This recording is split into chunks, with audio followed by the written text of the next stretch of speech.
তো বন্ধুরা, good morning. আজকে মঙ্গলবার আর এখন বাজে বেলা 9টা। এখন থেকে আমি আমার ব্লগটা আজকে স্টার্ট করছি, তো তোমরা দেখতে থাকো। তো এই যে আমি এরপর আমার মেয়ের খাবার বানাবো। এই যে আমার মেয়ে ঘুম থেকে উঠে গেছে। ও এই যে গুড মর্নিং বলে দাও। রাধে রাধে। আজ আমি মেয়ের জন্য ডালিয়া রান্না করছি। এটা মেয়ে বেশ ভালোই খায় আমার, তো সেই জন্য একটু ডালিয়া রান্না করে নিই। ডালিয়ার পায়েস করব, খিচুড়ি করব না, পায়েস করে নেব। ডালিয়ার খিচুড়িটাও বেশ ভালোই পছন্দ করে আমার মেয়ে, ওটাও মাঝে মধ্যে করে খাওয়াই। তো আজকে যেহেতু একটু তাড়া ছিল, তো আজকে আর খিচুড়ি করলাম না। খিচুড়ি করতে তো একটু বেশি সময় লাগে, তাই আজকে একটু পায়েস বানিয়ে নেব ভাবলাম। ওর জন্য একটু পায়েস বানিয়ে খাইয়ে দেব।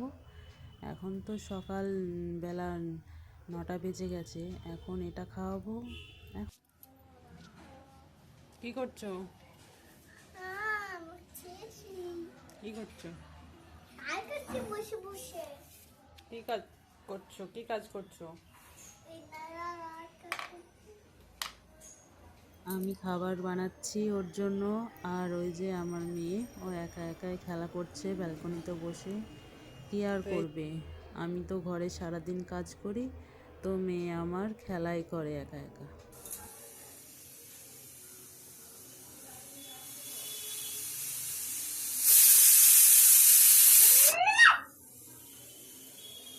এই যে প্রেসারে সিটি দিয়ে নিলাম, এরপর গ্যাসটা অফ করে দিলাম। তো এরপরে প্রেসারটা খুলে, ঢাকনাটা খুলে একটু দুধ দিয়ে আর একবার ফুটিয়ে নেব। এটা একটু মিছরি দিয়ে দেব, তাহলে পায়েসের মতো হয়ে যাবে পায়েস। তো এটাও খুব মজা করেই খায় আমার মেয়ে। তো এই যে হচ্ছে এখন, এটা হয়ে গেলে তারপরে ওকে খাইয়ে নেব। তারপরে তো আমি স্নান করব, স্নান টান করে তারপরে রান্না বসাবো। তো সেই জন্যই আর কি, এটা হয়ে এসছে। এটা হয়ে গেলে আমি ওকে খাইয়ে দেব। তারপরে আমি এখনও তো খাবার খাইনি। সকালের খাবারটা আমার এখনও খাওয়া হয়নি। আমি একেবারে স্নান টান করে ঠাকুর পুজো করে তারপরেই খাবার খাই মুড়িটা। তো সেই কারণে আগে ওকে খাইয়ে নেব, তারপরে আমি স্নান সেরে পুজো সেরে তারপরে আমি খাবার খাবো, তারপর রান্না করব। তো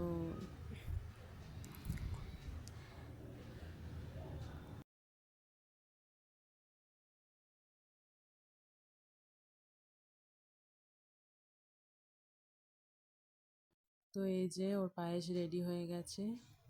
এই যে আমার মেয়েকে খাবার খাওয়াতে বসে পড়েছি। পায়েসটা এই যে দুষ্টুমি করছে, ও খুবই দুষ্টুমি করে। খাবার কেন যে খেতে চায় না আমি তো বুঝতেই পারি না, এত দুষ্টুমি করে। আমাকে যে ওকে কত ভয় দেখিয়ে দেখিয়ে খাবার খাওয়াতে হয়, কি বলবো বন্ধুরা। মানে খাবার খাওয়ানোটা একটা বিরাট বড় সমস্যা আমার কাছে। আমার তো কোনো কাজই ভয় লাগে না, কিন্তু একে খাবার খাওয়াতে আমার খুব বিরক্ত লাগে। মানে কি বলবো, এতটা বিরক্ত করে দেয় না, কি বলবো আর। তো এই যে দেখি ওকে খাইয়ে নিই। তারপরে এই যে ভাবলাম ওর ব্যালকনিতে বললাম ওকে যে সোনা একটু বসো, আমি তোমার চুলে তেল দিয়ে দেব। তো এই যে ওর চুলে তেল দিয়ে দিচ্ছি। ব্যালকনিতে একটু রোদ্দুর এসেছে, তো তাই বললাম যে তুমি একটু বসো রোদ্দুরে, আমি তোমার চুলে তেলটা দিয়ে দিই। তো আমার মেয়ে এদিক দিয়ে ভালো, আমার কথা বেশ শোনে, অতটাও দুষ্টুমি করে না। তো ওই আর কি, বাচ্চা তো হয় ওরকম, মাঝে মধ্যে একটু দুষ্টুমি না করলেও ভালো লাগে না। তখন তো আবার মনে হবে যেন, ই বাবা আমার মেয়েটা দুষ্টুমিই করে না একটু, তাই না? তো দুষ্টুমি করা ভালো। তো এই যে হয়ে গেল। তারপরে এই যে আমি ভাত বসিয়ে দিয়েছি, স্নান টান সেরে চলে এসেছি। পুজো টুজো খাওয়া সব হয়ে গেছে আমার। এরপরে এই যে ভাত বসিয়ে দিলাম, ভাতে চাল দিয়ে দিলাম। এরপরে তো তো এই যে ভাত বসানো হয়ে গেল আমার। এরপরে সবজিটা কেটে নেব। তো এই যে আমি সবজি কাটতে বসে পড়েছি, আর আমার মেয়ে যে কলাই খেতে শুরু করে দিয়েছে। কলাই খাচ্ছ? আমি কি কলাই খেতে বলেছি তোমাকে?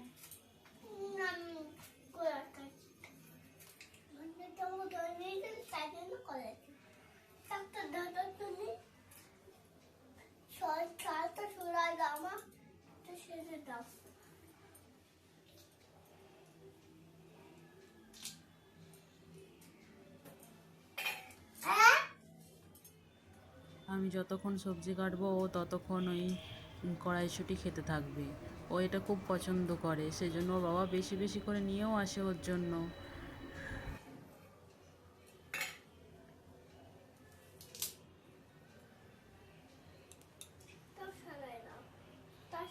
তো এই যে আমার সবজি কাটা শেষ হয়ে গেল। এই যে আমি সব সবজি কেটে নিয়েছি। আলু বেগুন পালং দিয়ে একটা সবজি করব, বেগুন ভাজা করব, আর এইসব দিয়ে একটা সবজি, বেগুন ভাজা আর ডাল করব। আর বেশি কিছু করব না আজকে রান্না, এতেই অনেক দেরি হয়ে যাবে। একা হাতে করা খুব সমস্যা বন্ধুরা। একা হাতে কিভাবে যে করি আমি, সেটা আমিই জানি। একটা ছোট্ট বাচ্চাকে নিয়ে কিভাবে যে করি আমি।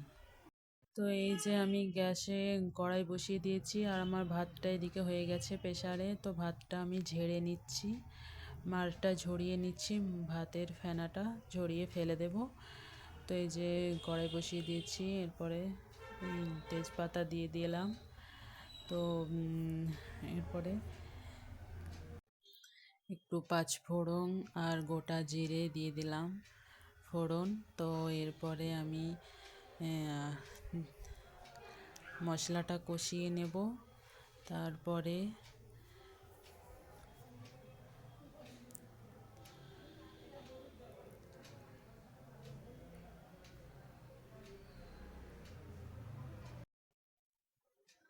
তো এই যে পেঁয়াজটা দিয়ে দিলাম। এরপরে মশলাটা কষিয়ে নেব, তারপরে সবজিটা দিয়ে দেব। সবজিটা পুরো একটু কষিয়ে কষিয়ে আমি রান্না করি একটু। এই যে মশলা কষানো হয়ে গেছে, তো সবজিগুলো দিয়ে দিলাম। তো এতে আছে আলু, বেগুন আর গাজর দিলাম। তো এগুলো আর কড়াইশুঁটি, এগুলো দিয়ে পুরো আমি নেড়ে নেব। নেড়ে বেশ নাড়াচাড়া করে কষিয়ে নেব। তারপরে কষানো হয়ে গেলে এতে জল দিয়ে দেব, ঢাকা দিয়ে দেব। তারপরে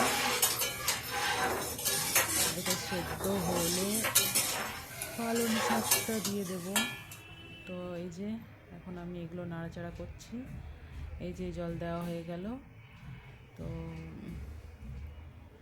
এখন এটা আমি ঢাকা দিয়ে দেব।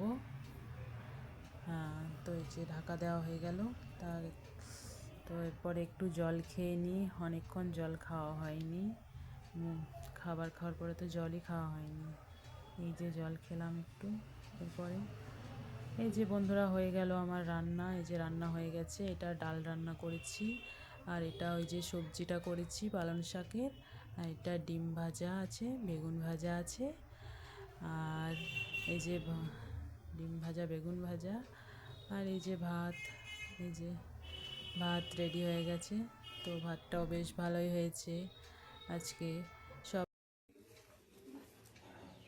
পড়া হয়ে গেল তোমার? তো বন্ধুরা, এই ছিল আজকের ভিডিও। দেখা হচ্ছে নেক্সট ভিডিওতে। ভিডিওটি ভালো লাগলে প্লিজ চ্যানেলটি সাবস্ক্রাইব করে পাশে থাকবেন। ধন্যবাদ।